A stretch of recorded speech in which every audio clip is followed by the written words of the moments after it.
nature does not ask your political affiliation before she lands a devastating hurricane, tornado, wildfire, drought, or flood. Just ask the people of Oklahoma or California or North Carolina or Tennessee, or even Germany, Pakistan, Thailand, pick your country. Climate change affects every square inch of the United States and every acre of the globe, but not equally. Solving the climate crisis also represents enormous economic opportunities across the country, as we saw triggered by the Inflation Reduction Act, the Infrastructure Act, and the CHIPS and Science Act, and even before that by the American Recovery Act. Shovels are going in the ground, hundreds of thousands of jobs have been created, and thousands more are being created by these investments, boosting communities. So where do we stand when it comes to the politics of climate change now, today, in this topsy-turvy world? Today, we're going to find out from the woman who literally wrote the book about it. So put on your earbuds or turn up the volume, grab a pen and pad or a tablet to take notes, and let's get started. Welcome to Electric Ladies Podcast. We share stories, insights, tips, and advice from remarkably innovative women working on the front lines of corporate responsibility, energy, sustainability, climate, and ESG-related issues. I'm your host, Joan Michelson. We talk about innovation, leadership, technologies, and careers, always bringing a new perspective. Find us anywhere you like to listen to podcasts, on our website, electricladiespodcast.com, and through my Forbes articles as well. And please pass it on to your friends and leave us a 5-star review. It helps other people find us. This episode is brought to you by Competent Boards, a comprehensive training program for board members and aspiring board members. I am faculty there, full disclosure, and I have the sustainability and ESG designation and certification myself, so I highly recommend it. It gives you the skills, strategic perspective, and confidence, importantly, needed for today's boardrooms, and I would oppose it for any conference room, especially around the kinds of issues we talk about on Electric Ladies Podcast. It's a great networking place, too. You can check it out at competentboards.com. And join us, by the way, on April 22nd, 2025 in Dallas, Texas for the Earth Day Women's Summit, part of the renowned and huge EarthX 2025 event with an amazing all-star lineup. We're focused on highlighting the unique solutions and perspectives that women bring to this issue. And we'll have a hands-on working session on solutions to the climate crisis, too, so you can actually work out some issues. It'll be really fun. We also have some bells and whistles, so ping me about it at Joan Michelson or go to earthx.com for details, or you can reach out to me anywhere you want for more information. One more thing before we get started, if you're at an inflection point yourself looking for support with your ESG work or your career, please reach out to me in all the chaos swirling around us. There is a lot of opportunity too, and we don't want you to be flailing. Please reach out to me on Twitter at Joan Michelson and let me know. We can help you no matter what industry you're in. Ask Governor Brian Kemp of Georgia if he likes the billions of dollars being invested in his state today for clean energy and batteries, for example. And yet the American people just elected a man who wants to reverse all that, and for purely partisan reasons. About 24 Republicans in Congress wrote a letter to Speaker Mike Johnson telling him not to reverse the funding and incentives for their communities because of the growth that investment is spurring. And yet this week, the new president put a freeze on all government spending without any clarification, in my view, intentionally throwing everyone into chaos. It is being disputed in the courts, and I understand that a few minutes ago they reversed course, but buckle up, right? 58%, or about 4.7 billion people, live in cities today, many of which have crumbling roads and bridges that the Infrastructure Act was fixing. Republican then Majority Leader Mitch McConnell even went to a groundbreaking with President Joe Biden at a famous bridge between Ohio and Kentucky that talk about bipartisan. Look at the massive destruction of the wildfires in Los Angeles, about 18,000 homes, businesses, schools, houses of worship, and even firehouses were destroyed. They didn't ask your political party before Mother Nature doesn't say, what party are you in? I'm going to decide whether to torch your house, right? The convergence of climate factors in a densely populated area made the fires magnitudes worse than ever. The winds made it impossible to fight them. And their metropolitan system was not built for a climate that we have. It was built for a climate that we don't have anymore.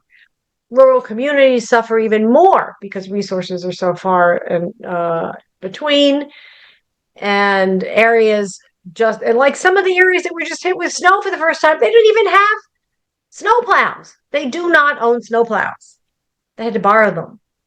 Again, it doesn't matter what your political party is. When climate strikes, it strikes. So what do we do about it, right? The American people elected a man who doesn't believe in climate change and only wants to help people who voted for him. He's doing all the stuff that was laid out in Project 2025 that people thought they wouldn't do. And here we are on day 8 and it's already happening. And yet that's money already put out the door to help things like infrastructure, emergency relief, etc. So now what? What is the state of climate politics today? Let's ask the woman who wrote the book about it. I'd like you to meet Chelsea Henderson, Director of Editorial Content at republican.org, which presents themselves as, quote, a conservative answer to climate change, unquote. She's also the author of the new bestseller, Glacial, great title, Glacial, the Inside Story of Climate Politics. She brings her experience on Capitol Hill, working for Republican Senators Susan Collins and John Warner, and on the Senate Public Works Committee, as well as working with National Wildlife Federation, the Nature Conservancy, on legislative issues. I like them apples. That's quite a combination, right? As well as recently in real estate. Chelsea earned her bachelor's degree in international relations from Boston University and her master's in education also from BU. By the way, my sister is a BU alum as well. So without further ado, please join me in welcoming Chelsea Henderson to Electric Ladies podcast. Welcome, Chelsea, and thank you for joining us. Thank you, Joan, for having me, for that lovely introduction. And thanks for calling Glacial a bestseller. Oh, absolutely. It's a great book. I really, I reached out to you because I like the book. So start first by telling us about republican.org. Yeah, so this is an organization that our executive director, former Congressman Bob Inglis, who represented his district in South Carolina, lost his primary in 2010 because he had the audacity to say climate change was real and to introduce a carbon tax bill. These were an issue that he came to later in his career, and but quite passionately. So when he left office, he thought, that his role was to create a safe space for conservatives to have this conversation about climate change. That, and we see it in Washington, D.C. I mean, I think in all walks of life, it always feels a little more comfortable to take a step forward if you have someone next to you, right? So easier to jump off that bridge if you're holding hands with someone, or to take that big leap. And so he really and at Republican.org, what we try to do is show people there is a safe space. You can ask questions without being ridiculed for not knowing the answer. We don't all know all the answers about the science. The scientists know the answers about the science.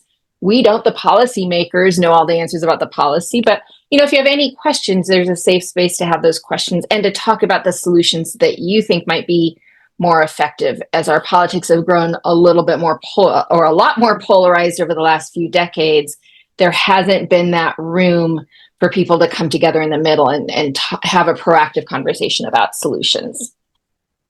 Well, and I imagine, thank you for that. And I imagine that part of what the safe space is that you can even call yourself both a conservative and somebody who believes in climate change and that we need to address it. I mean, I can't imagine what it would be like if somebody tried to present a carbon tax today on the Republican side. They'd probably be pillared.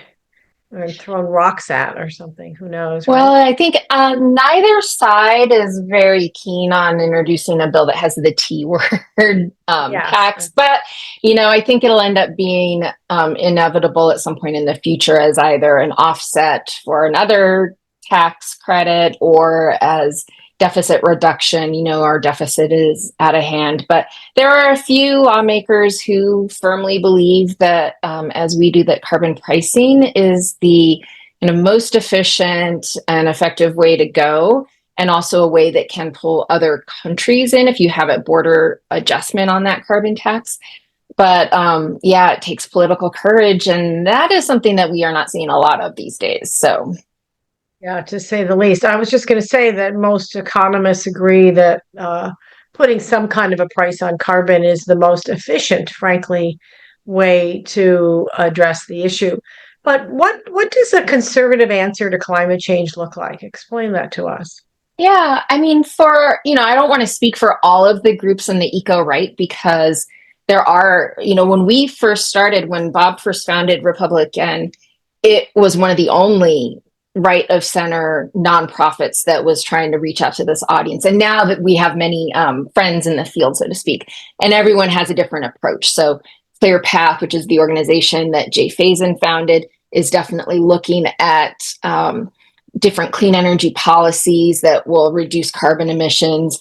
We are one of the handful of orgs that is really looking at a carbon tax, a border adjustable, revenue neutral carbon tax as the way to go. So conservative climate action can look like a lot of different things. I think the first step is just saying it's okay to say that climate change is real and happening, because as you and I know, it is real and it is happening. And I love to quote Dr. Catherine Hayhoe on this matter. She's like, gravity doesn't care if you believe in it or not. If you jump off a cliff, you're going to go down.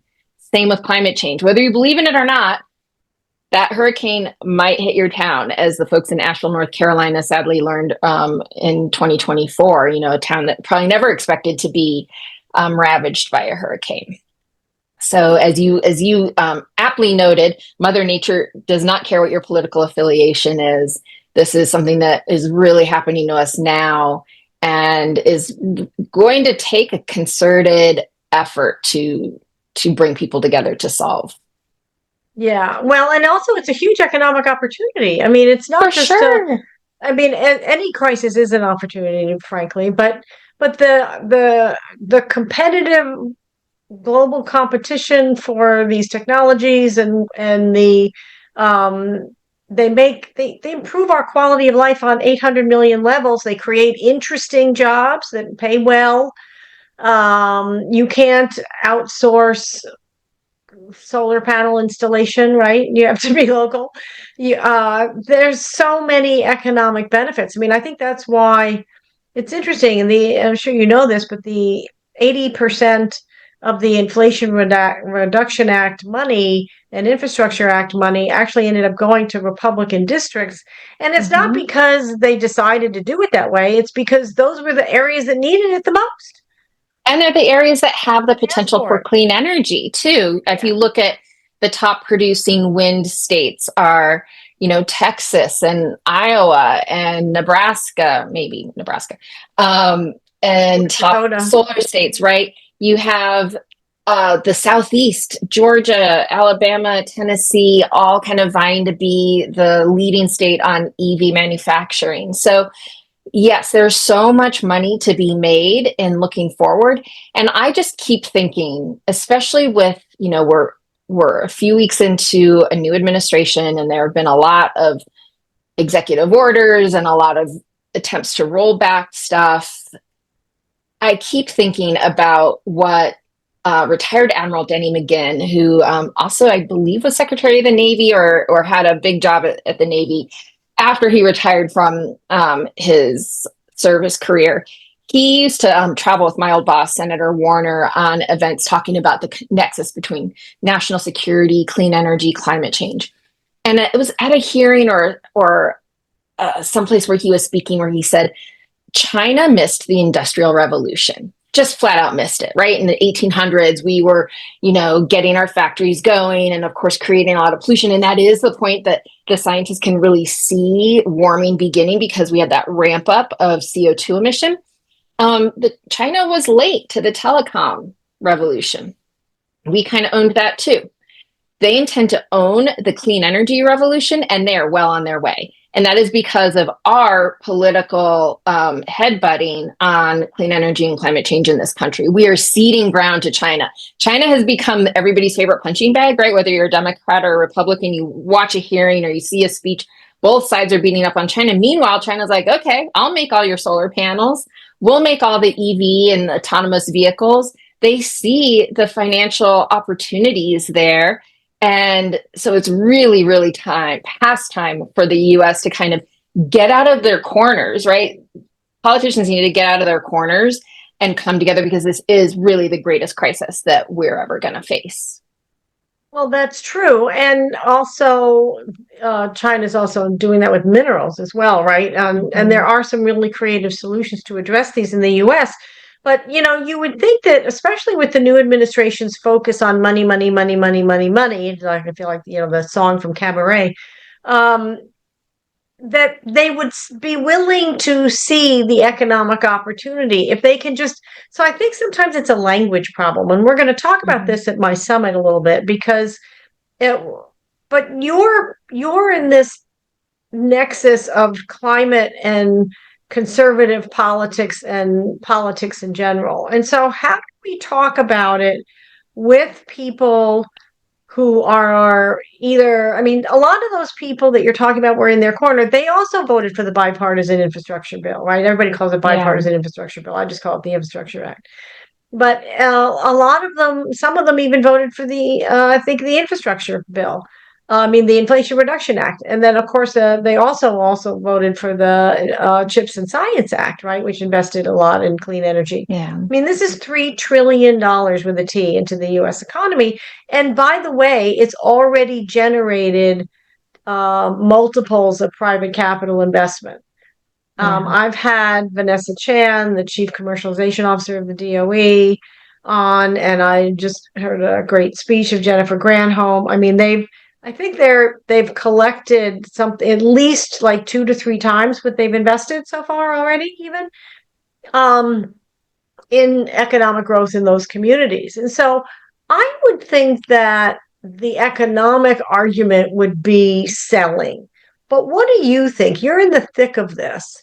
Is it, then there's the whole insurance side, which we can talk about. But how do we talk about this in a way that brings everybody to the table and doesn't get somebody's knickers in a twist and decide to go back into their corner just because we use the word climate? Yeah. One way that Bob likes to describe this, and that I think is really effective, is if you think about the town you live in or the city that you live in, we all have garbage collection, right? And we pay for that garbage collection.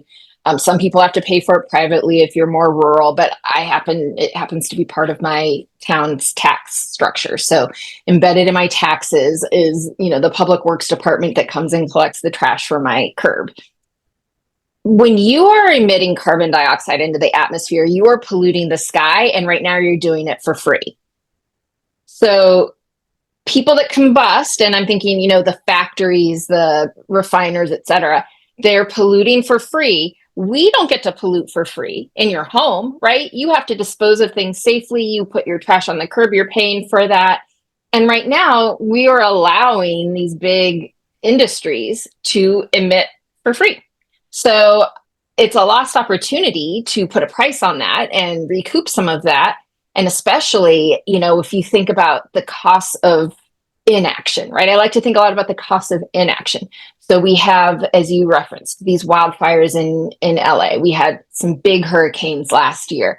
The number of storms that cause $1 billion or more in damages keeps growing year after year. We've been over 20 for the last several years. That comes at a cost. The home insurers leaving states like Florida, Louisiana, California, home insurance. For listeners who have never bought a home, just telling you right now, when you buy a home to get a mortgage, you have to prove that you have home insurance.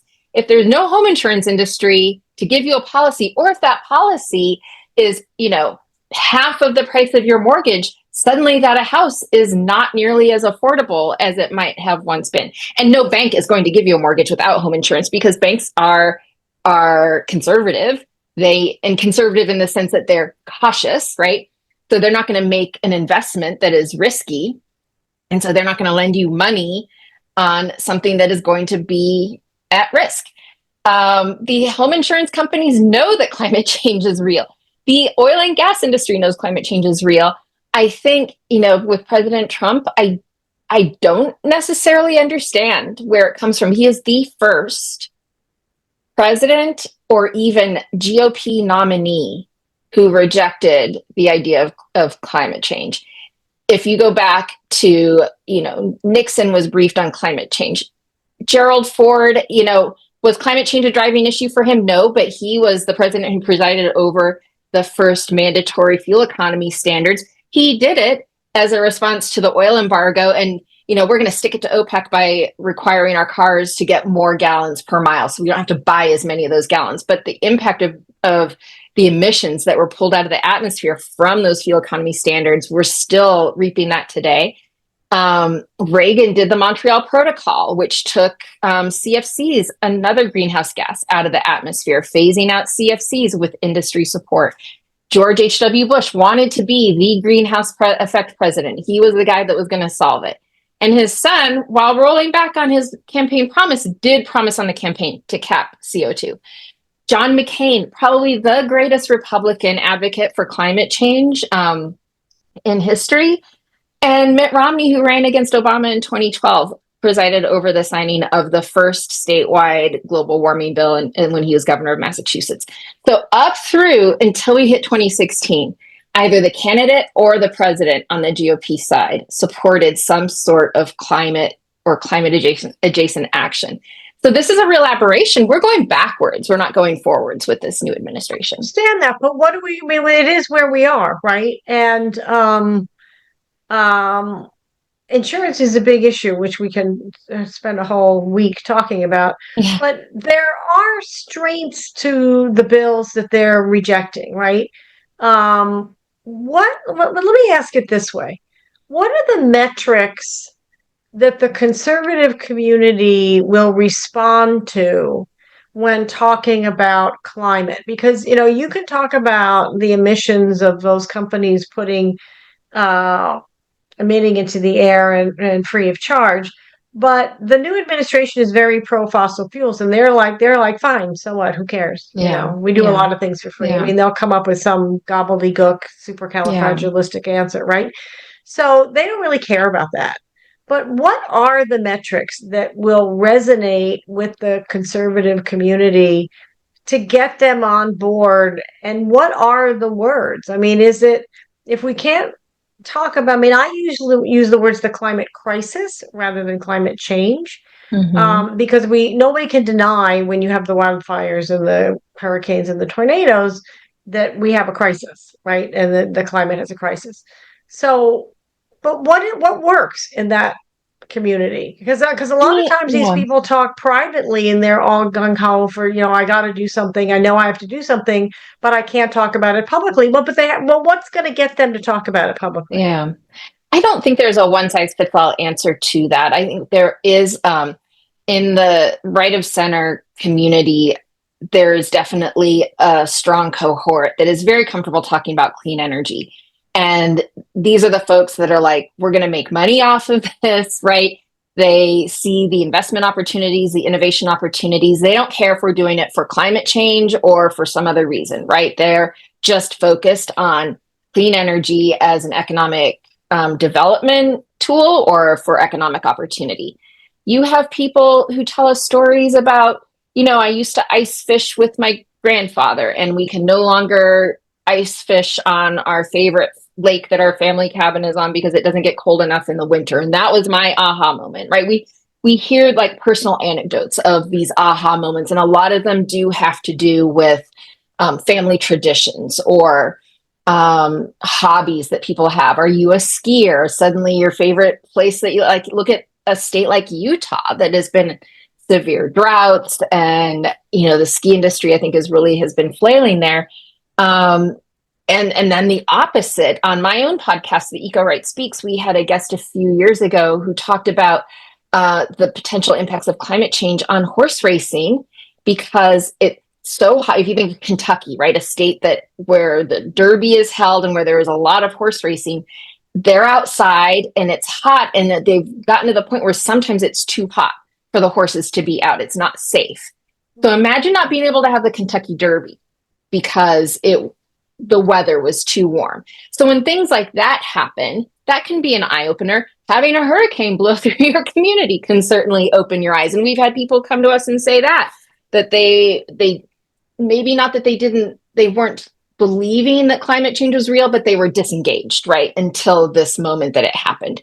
And I think that the engagement level is more, I'm more concerned about people who are disengaged than I am in the people who are deniers, because the denier category, if you look at the Six Americas projection that George Mason University and Yale, their respective climate change communication centers, do a bunch of joint research. And so they've done this Six Americas for like 15 years now, when they divide Americans' attitudes on climate change.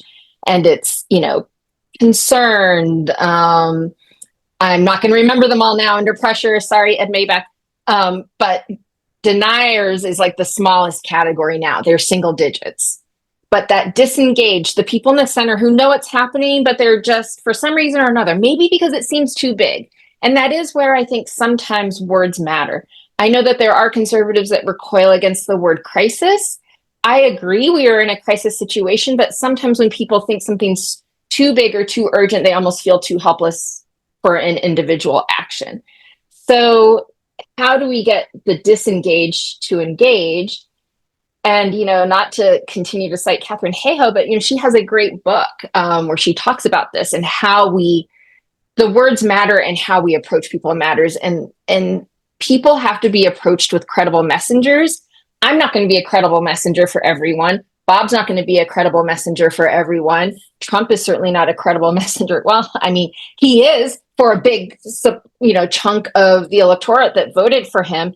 And that is kind of a new challenge, right? So when you have a percentage of folks that are going to just completely follow his lead, and I would not say that every conservative is in this category. There are many people who voted for Trump but believe climate change is an issue the federal government needs to solve. But there are definitely a group of people that are only going to believe and say what he says. So I think, it's going to take a village of messengers and messages to reach people. And, at the end of the day, also, crises do often unify us. So I think about 9/11 and how both parties came together in the wake of 9/11 to create the Department of Homeland Security and tighten up our airline screening and so forth. And, I don't want to, we've had some big crises, right? And I hate to think we have to wait. I don't like to wait, but is there going to be crises? How many crises does it take, right? Right. I mean, we have, we had Katrina, we had Sandy, we had exactly. Marine. We had, Mother Nature is screaming at us. It's like, the old joke of the guy who is being flooded in his house, and the helicopter comes and he sends them away and says, God will save me. The boat comes, he says, sends them away, God will save me. Something else happens, forget it, God will save me, and so he dies. Yeah. So he gets to the pearly gates, and he says to God, how come you didn't save me? He says, I did. I sent a boat, a helicopter, blah, blah, blah, blah, blah, blah, blah, and you turned him away. So it's the same kind of thing. It's like, how many hammers do you need to hit you over the head before you get the message? But by the way, Katharine Hayhoe was on my show quite a while ago. I love her. I'm probably due to have her back, and I'm inviting her to my summit as well. But do you think that there are people that in the Republican Party who will stand up to Trump as he tries to gut these investments, for example, in the infrastructure bill and the Inflation Reduction Act, and other things to support rebuilding the infrastructure and doing it in a way that increases climate Yeah. resilience, right? And also in investments in clean energy. Are there Republicans who will be the bulwark, who will say, Yeah. no, fine, primary me, I don't care, I'm going to stand on this hill? Because Yeah. they all seem to be pretty timid. They all seem to be, I mean, they all say, it happens even with the candidates he's nominating for different positions. They go, oh yeah, I'm going to vote against this guy. And then they all go lockstep. It's like, what Yeah. the hell? I mean, Well, I think, what's it going to yeah. take for these people to stand up? On the bipartisan infrastructure bill and jobs bill, right? Infrastructure and jobs. I think that one is a little bit easier because hard infrastructure has always been an issue. And by hard infrastructure, I mean roads and bridges and kind of the built infrastructure are things that have always been bipartisan. When I worked on Capitol Hill in the late 90s, early 2000s, I worked on water resources issues, and those were extremely bipartisan. Everybody wants their dams, their bridges, their roads, et cetera, et cetera. On the Inflation Reduction Act, of course, the Inflation Reduction Act as a bill was passed in a partisan manner with no Republican support, but many components of the Inflation Reduction Act were bipartisan bills or bills that had Republican champions. And I think that how we're seeing that play out, you referenced the letter that Congressman Garabino from New York circulated to Speaker Johnson in late 2024 saying, don't just full out repeal the IRA because there are many of us who are benefiting from these investments. And I think Buddy Carter from Georgia, who's got this big EV plant in his district, is another one that doesn't want to see those investments go away. So I think, right now it was signed by about 20 Congresspeople. It wasn't those two guys. Yeah. Oh yeah. There were 18 members on that letter. And so I think things like that in a house that is very evenly divided, right? They don't have a lot of wiggle room to lose. They can't lose only 14 of the members that signed the letter are back for this Congress. They cannot lose all 14 of those votes, right, on something that is going to repeal. They won't. They'll lose. So I think that's kind of a little bit of a silver lining. And in the Senate, everything takes 60 votes. So that obstacle is a little bit harder. I have my eyes on newly elected Senator John Curtis from Utah. He took Mitt Romney's seat. He was the founder of the Conservative Climate Caucus in the House. He holds a climate summit every year to which he invites lawmakers, the press, conservative groups like Republican. Bob went last year. So, he will continue, I think, to have these conversations in the Senate. And you're right. Behind closed doors, there are a lot of senators that are like, yeah, I get it. I think the missing piece that we haven't talked about at all is the power of the oil and gas industry, Koch industries, et cetera, on the fundraising side and the campaign side and those campaign dollars. So if you are relying on an infusion of cash from those entities to win your race, it's kind of hard to come out publicly. And, Senator Sheldon Whitehouse from Rhode Island has pointed to Citizens United, the ruling in 2009, as really the turning point for climate becoming a much more partisan issue, because now you have this unfettered spending, unfettered campaign contributions that can come from the merchants of doubt, as we call them, to lawmakers. And so something has to come between those lawmakers and the dollars, right? And whether it's something that happens back home or an economic opportunity, or maybe it's a personal, connection to the environment or story, but something has to divorce, right, those lawmakers from that funding stream. That's interesting. So it's more about almost helping them get the money that they need from another source so that they're not or for something to be more important to them, right? Like more important to them. Okay. Like, let's think, I don't know who represents the district that Asheville is in, but I'm assuming because Asheville is a little bit more liberal that it might not be a Republican. But let's say that was in your district you're going to look at things like, should we eliminate FEMA? Probably in a very different way. And, one thing that, when I saw that actually is on the table, my first thought was, great. So we're not going to have FEMA, and home insurers are fleeing states, and also we're deporting a chunk of the construction industry that is there to rebuild. That's going to put a whole new face on hurricanes and other natural disasters that I don't think people are anticipating. So, there could be some quote unquote unintended consequences too to some of these big sweeping policy decisions that are being made right outside the gate. Well, there are going to be a lot of them, and a lot of people tried to warn about what those might be. I could talk to you for about 7 hours. By the way, I was glad you mentioned, I was glad to see you mentioned former Undersecretary of Defense Sherry Goodman's new book, Threat Multiplier, in your book, Climate Change, Military Leadership, and Global Security. I had her on too. You might want to listen to that. I've known Sherry for many years. In fact, she's going to be speaking at my summit.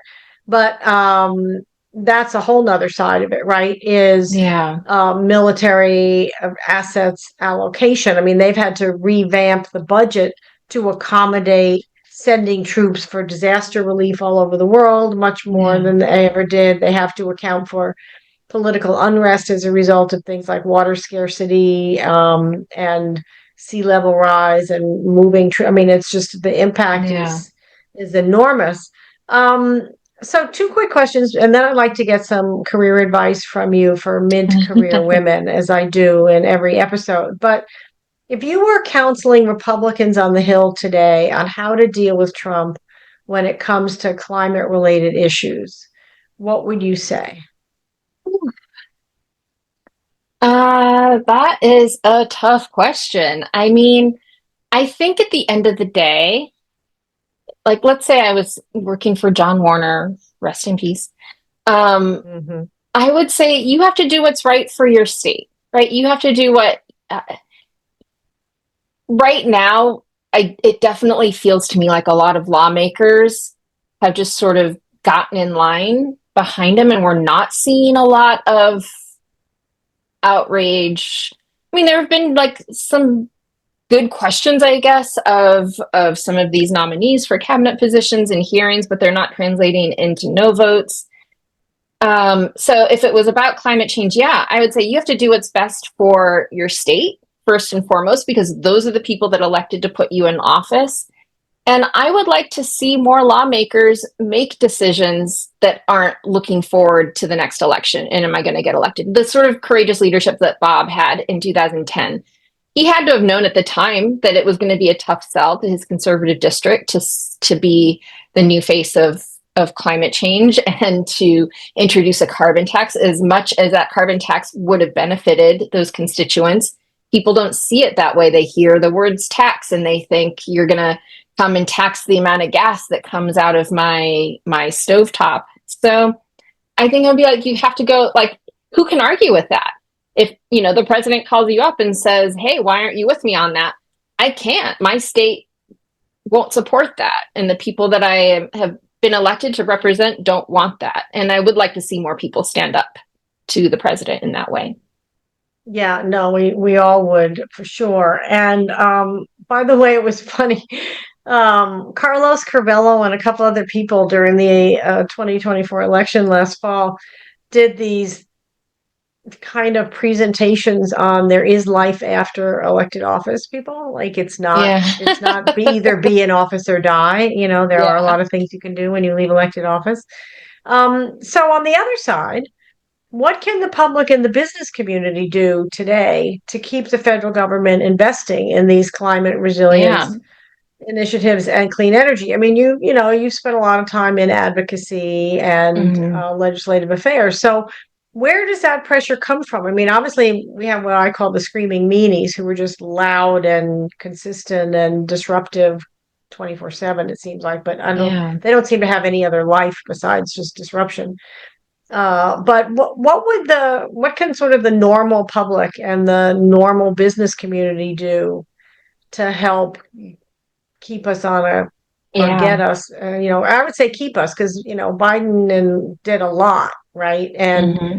And a lot of the technologies that businesses are doing and that the states have been doing despite him, even in 2017 to 2020, they've done a lot, right, to improve just as we talked about Georgia and some other states, right? So they have an investment in it and they want to keep it. So something is working. How can the business community and the public put the right kind of pressure on these people to maintain and grow to protect their own homes and businesses Yeah. and I economies? think that local chambers of commerce are very powerful. And so have a luncheon with the theme of clean energy opportunities in our area or whatever. Invite your member of Congress, invite your senator. I mean, senators are harder to get, of course, but like invite your member of Congress, let them see how much support there is. I think that is one of the biggest things that the business community can be doing. As for individuals, I am a big fan of calling, emailing, writing your member of Congress, even when they agree with you. Thank them for agreeing with you if that's the case. But if you live in a so-called red state and you're worried about climate change, write to those members, call their offices. You might not get a response. I think that today, because it's so easy to access people, I can't imagine. I mean, I used to have a job where my job was, legislative correspondent. We wrote back to every person who wrote to the senator. I'm not sure that happens today, but I know that they do, or some offices do track by area code or by zip code. So if you go into your staff meeting and you say, wow, we got 10,000 emails or calls last week asking you to support the Prove It Act or the Foreign Pollution Fee Act, that's something that is going to make a member go, I should think about that. So I think on the individual side, it's writing, it's calling, write some op-eds in your local, even if it's like that weekly paper. And when you do, mention your lawmakers, because that will guarantee that it makes it to the clips. They're all very vain. They love to see their name in the news. So there is a person in every congressional office whose job it is to assemble the clips of the news, and there are clips that mention the member, and there are the clips that relate to the issues that they care about. So if you mention the member by name, your op-ed or letter to the editor will make the clips. So, there are noisy things that people can do that are productive. But those are the two things that really come to mind, both for personal and business community advocacy. Well, that's great. That's really, really helpful. I love that. You're really drawing their attention to it, right? Directly. Mm-hmm. That's very good. Should they make the economic argument? Should they make the community resilience argument? Should they Yeah. use the word climate? Does it matter?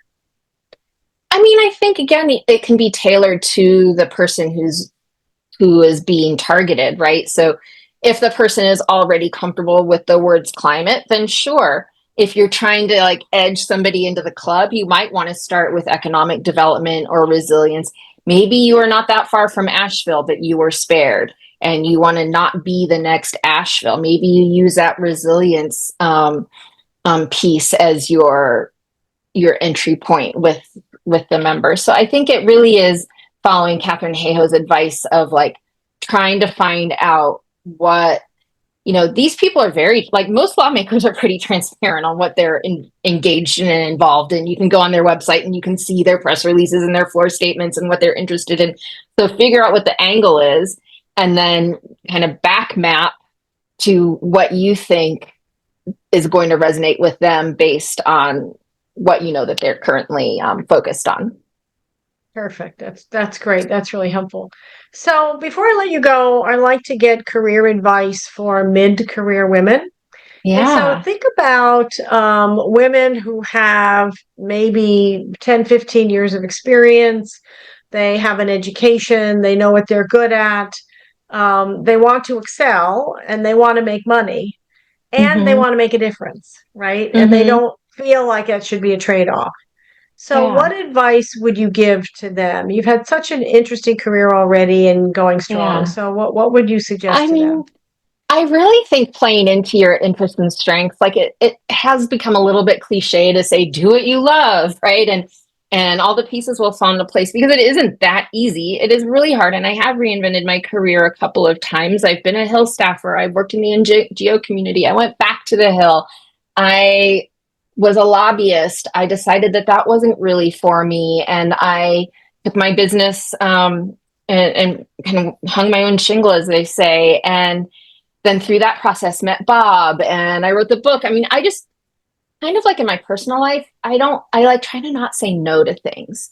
Try to say yes more, and to engage with other women. And in this job, especially since I wrote the book, and I've in my 5th year of having my podcast, I have met a number of women who now have become friends. And I hope that is the case with us. Absolutely. Count me in. Yeah, we'll go get drinks sometime when you can lift your arm. That's right. We women are really great at supporting other women. And so I think leaning into that and hearing, the pitfalls, what was hard, what was easy. A lot of times we get focused on talking about what's hard and not on what's fun or what has been easier or what makes your day. And so I think kind of figuring all those things out, like for me, writing Glacial, I loved to write. And that's kind of how I made the transition from being a lobbyist to being more of in a messenger role, because I thought, all right, well, I know a lot about climate change and I'm a good writer. So how can I create a career out of that? But I was writing fiction on the side. And I actually have 4 manuscripts in my so-called filing cabinet right now that I was trying to pitch and get an agent for and stuff. And my father's a nonfiction author, and he kept saying, "Why don't you write nonfiction? That's where the money is." And da, da, da, da, da. And I was like, I like to create stories plus footnotes. Who wants to have to write something where you have to have all the footnotes and all the sources? I'd rather just make it up. Fiction is more fun. Then he was in between projects, and he'd called me up and he was asking all these questions about climate history. And I just thought, oh, I thought he was putting feelers out for his next book. So like, Dad, this is too much for you to remember over a phone call. I'm going to write it all down for you. So I wrote my dad a 6-page memo on the history of different sort of touch points with climate policy at the federal level. And he called me the next day and he said, "Well, there's the outline for your nonfiction book." And I was like, it was like, I got the lights, right? Like I got the chills, like everything happened. And so, to have turned my back on that and say, well, how could I write a nonfiction book? I mean, that would have been so careless of me. I had to lean into that, the excitement that I felt. It didn't mean that it was easy. It was really hard. And I had to secure an agent. I had to find a publisher. I had to write the thing. I had to do revisions. I had to do those footnotes. Like, it was hard, but it was rewarding and it was worth it. And it's especially worth it when I hear people like you say that it resonated with you and that you enjoyed it. So thank you for reading it and for reaching out to me.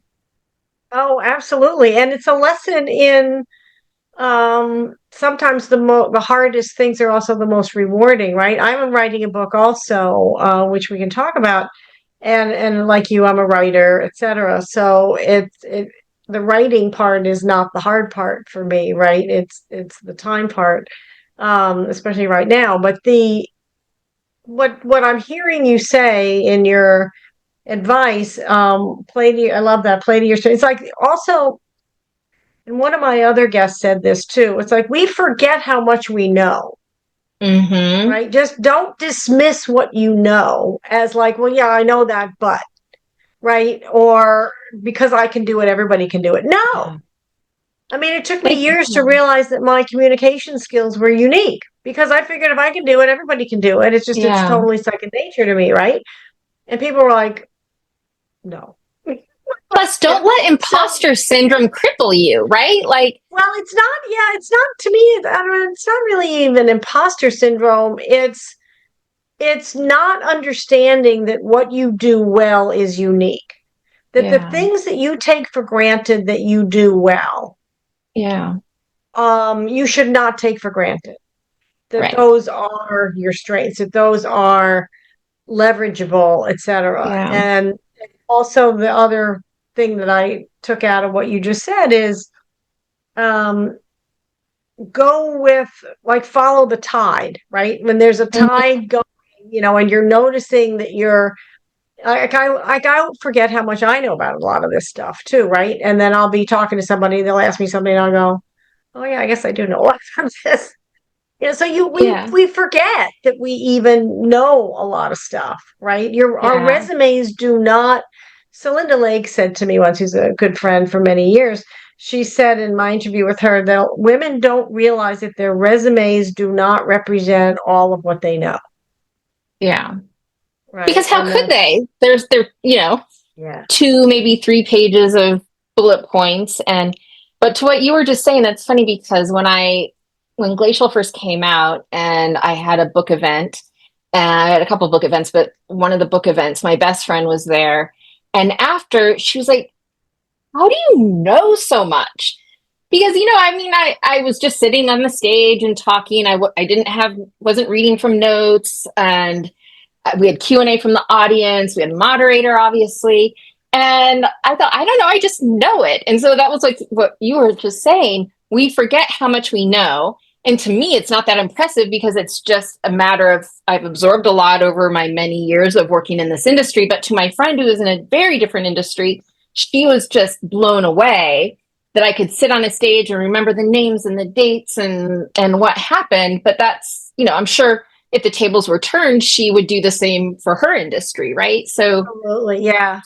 So thank you so much for joining us. Any quick final thoughts before I let you go? I could talk to you for about 8 hours, but I need to let yeah, you go. no, I just, to what you were saying before about career advice, the other thing that I thought of is don't be afraid to do it if it hasn't been done before. That's sort of the other thing, right? So, That's good.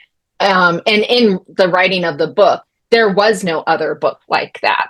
And sometimes that can be scary to a publisher, right? Because they want to know that it's going to be a hit. And so they want to know that something else similar to it has done well. But, I leaned into it. I insisted on the title Glacial. I insisted that this was the structure of the book, and it ended up working out. So wherever you are and whatever you're trying to do in your career, to the people that are listening, don't be afraid to do it just because it hasn't been done before. You can be a trailblazer. And I think women are great at breaking trails. So let's do more of that. And thank you. Thank you so much for this opportunity to chat with you and to be in the ears of your listeners. Oh, you're welcome. You're welcome. Thank you so much. I really appreciate it. Chelsea Henderson of Republican and the author of the terrific book Glacial, The Inside Story of Climate Politics. I highly recommend it. Thank you so much, and thank you for what you're doing to you are really a bridge, really, Chelsea. You're really a bridge.